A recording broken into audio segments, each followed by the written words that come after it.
Early today, glistening in the sunshine, it reached the Royal Procession delay. I've got straight up to the Royal Procession team as Charlotte Hawkins and Russ Scott. We might have that one afterwards. Oh my goodness, you hold that thought in the so much, we might not be able to do much talking otherwise. Well, you tell us about carriage one, Charlotte. I'm going to bite into that. In carriage number one we have the King, the Queen. Good to see them, they've been here every day. Of course, we know their patronage so important for racing. His Royal Highness Prince Saad bin Khaled bin Abdullah bin Abdul Rahman Al Saud and Mr. John Warren. Now, His Highness Prince Saad bin Khaled bin Abdullah bin Abdul Rahman Al Saud is a prominent Saudi royal business closely connected to the King through horse racing, carrying on his father's legacy in thoroughbred racing at Juddmonte Farms. And the family's famous champions include Franco and Enable, and he was at the Enable statue unveiling here on Tuesday. And Mr. John Warren was, of course, the late Queen's racing manager, celebrated several wins alongside her, and it's good to see him to continue to be included in the carriages. He's talked about Camilla's passion for racing himself, actually, and said she's besotted by it. Great colours, look at that. In carriage two, I can see Madeline Lloyd-Webber. Yes, you can indeed. In the second carriage, we have the Earl of Caledon, the Countess of Caledon, Lord Lloyd-Webber, and Lady Lloyd-Webber as well. Now, the Earl of Caledon is the Lord Lieutenant of County Armagh in Northern Ireland. He represents the monarch there. He's also chair of the King's Trust 50th anniversary campaign in Northern Ireland. And with the Countess, they've been seen a number of times at Royal Ascot in the carriages. And Lord Lloyd-Webber has been in the carriages too, of course, a close friend of the King. He owns thoroughbred racehorses, runs Watership Down Stud in Berkshire, and he's been in the carriage before. He's talked about what a special thing it is to be included in the royal procession. Got a new director today in Lewis. He's flying through these carriages. We're into carriage three here, Charlotte. Keep We going. are indeed. In the third carriage, we have Mr. Kieran Marr, Mrs. Eileen Marr, Mr. Ed Walker, and Mrs. Ed Walker. So this is the training carriage here. We have Kieran Marr is a huge Australian trainer. He has multiple locations there, 7 training facilities in Australia, and won the Melbourne Cup, and he's with his mother Eileen. And Mr. Ed Walker, trainer, trains royal horses based at Kingsdown Stables, and he says what a great honour it is to train for the King and Queen. Take a quick breath. And carriage four. In carriage 4 we have General Sir Rowley Walker, Lady Walker, Lord Benyon and Lady Benyon. General Sir Rowley Walker is head of the army. Of course, today is Armed Forces Day, and as head of the army he serves directly under the King. He's the primary military advisor to the Crown. And there's over 100 volunteers here collecting for the Armed Forces charities. And the Right Honourable Lord Benyon is Lord Chamberlain, head of the royal household, and his wife Zoe with him set up Robinson Pelham Jewellers. They were the earrings the Princess of Wales wore on her wedding day. They were from that jewellers. So those are the 4 carriages. They've still got 6 furlongs to go up the straight, Russ, so plenty of time to reflect on yesterday, which I'm dying to ask you about, because you've always taught me the best horse races are head-to-heads. How good was the Gold Cup yesterday? Well, I think it's always compare one century with another, but it's right up there. I was here for Grundy Bastino and rode then. It was the most implacable horse I've ever seen. Well, this is right up alongside. Again, I didn't want to ride the same thing again, but I was nearly doing that yesterday. Why? Explain why. Because it was all set up. You knew what the leader was going to do in Solomon. He was amazing. He had dark glasses, been off forever. The other horse was the up-and-coming one. And then they locked into battle. You knew exactly what's going to happen. Couldn't get past. The horse wouldn't let it until finally he cracked the last 2 strides. So that was O'Brien beating Golson. I'm standing up for John Golson in all of this. I liked all the things he said in many ways. I liked the big smile he had on his face. Yeah. And he talked about ombudsman, and he was really classy after the race yesterday. He didn't get slightly over. Come on, use a bit of bold talk. But could you also argue that we need his help to revive the derby? We do. It's a big challenge. I think it all should be on one big day. Oaks, Derby, Coronation Cup, one complete year to make that. That's a lot of money to spend on an infrastructure for one day. Well, you can always do something on the Sunday and have all sorts of other things to go and work. An argument for It only takes one day's racing, something like that. But you know, there's a great connection with this Royal Day. King's Prize, the horse that runs in the first of the King, owned by the King, is owned His stallion is a horse, Lloyd Webber's, and it's got a perfect name. It's called Too Darn Hot. Very good. Right, let's head out. Where are you, Rishi? And I'm at my usual position by the winning post here, and yesterday I think we set a dangerous precedent. So Pippi took the microphone from me and she did what I thought was actually probably too good a job. So I've got a doctor in the house, Dr. Harriet. You're going to do something similar. I am. Hello, my name is Harriet, and I am very excited to be here for the Royal Procession.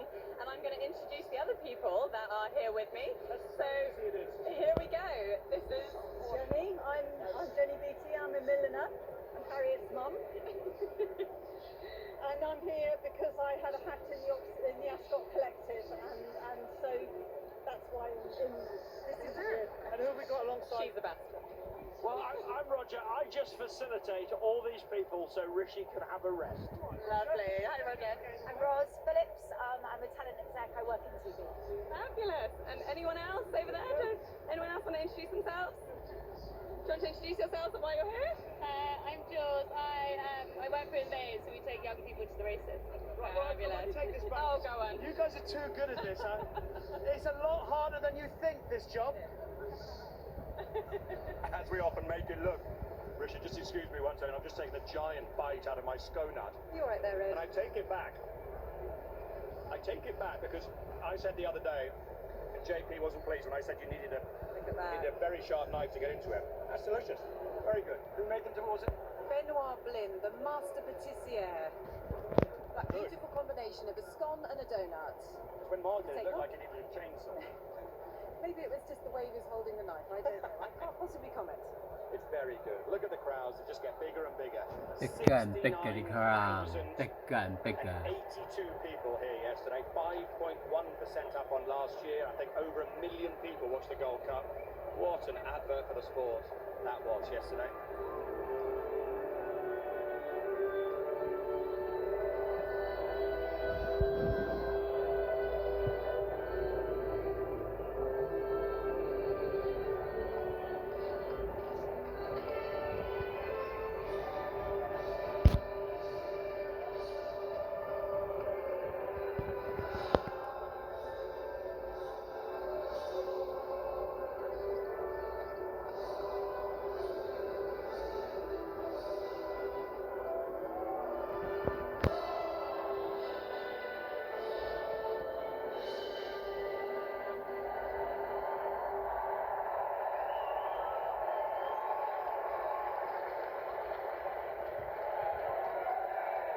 Say the script writer has been excellent this week. You gave us Bo Echo on day one, Ombudsman day two, that epic Gold Cup yesterday. I think a royal winner is on the menu, a big international winner maybe as well.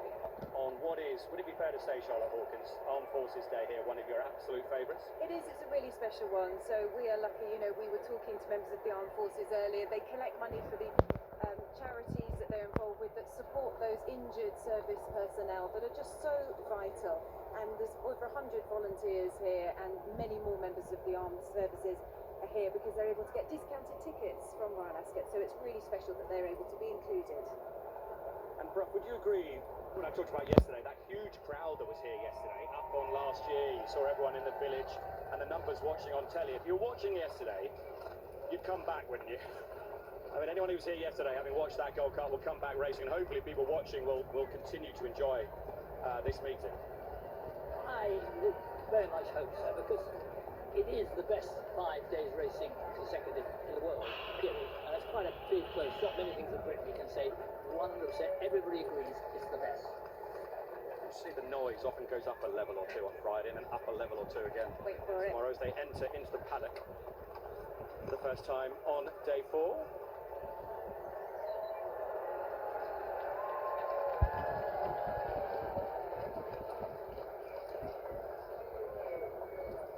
Maureen Haggis's quote about the procession. She was in it yesterday with William. Oh, the 3 cheers. Maureen said it's the royal family that makes Royal Ascot, and it's something people from all over the world come to see. And she's right, isn't she? I love that stat. I used it on the first day that 75% of UK postcodes are represented at Ascot. People come from far and wide, but it's also abroad. I mean, the social media users, it's dominated by Japan and the USA. This is global, isn't it? Which is just wonderful, and I think that is the point, that actually it is accessible to so many people, and then you look at how it continues to be so popular with so many different types of people. And look at where we are now, everyone crowding to get a glimpse of the royal family as they make their way round in those carriages. More cheers as they pass by, and you know, there's another quote from Lord Lloyd Webber who talks about being in the carriages. Every box, every stand, every blade of grass is full of people watching the procession. That sense of pageantry is unmistakable. This is lively. This is very lively. Cheers are ringing out. And our first one on ITV was 2017. It's very different these days. 2017 was very much about aspiration, all about the royal enclosure. Now, it's 4 events at one event. Whether you're in the Queen Anne, Windsor, Village, or in the royal enclosure, it's an event wherever you are, and it's for everybody. Which is great. People are responding in big numbers. So now the traditional moment where His Majesty's representative, Chairman here, Sir Francis Lord, will greet Queen Camilla. We did a lovely interview with Ollie Bell yesterday, which you can see on our social media platforms and on YouTube as well. There he is. Harry Morley with his back to us. Alongside Lady Selina Carter as always, and then a couple of special guests for them to meet. Selina, right with us, JP, there he is. Jonathan Parker I refer to. Very grand title he has these days, a managing director, 1711 by Ascot. He will now get to meet the King. Honestly, he's the loveliest guy, very, very funny. Great sense of humour. As you know, he oversees, there is JP, what a proud moment for him. Oversees the most Michelin-starred sporting event in the world, I think. Incredible, 32 Michelin stars in total this year. It's quite some Right on, count, isn't it? I mean, I'm working my way around, Ed. I'm doing my best. And nearest us, that's a stunning outfit as well, isn't it? Beautiful colour. That is Anna Parlett, who has some job. There she is. She basically looks after the owners, the trainers, and breeders' manager, she is. And that's basically more than 9,000 of them. 9,000 owners, trainers, and breeders. I don't envy her, but she does a wonderful job.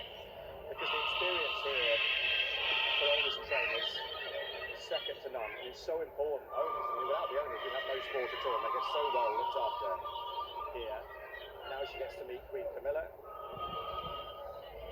Lovely moment for Hannah as they celebrate unsung heroes. And that includes, if you look to the left of the weighing room, you get a glimpse here. What happens in there, behind the glass there?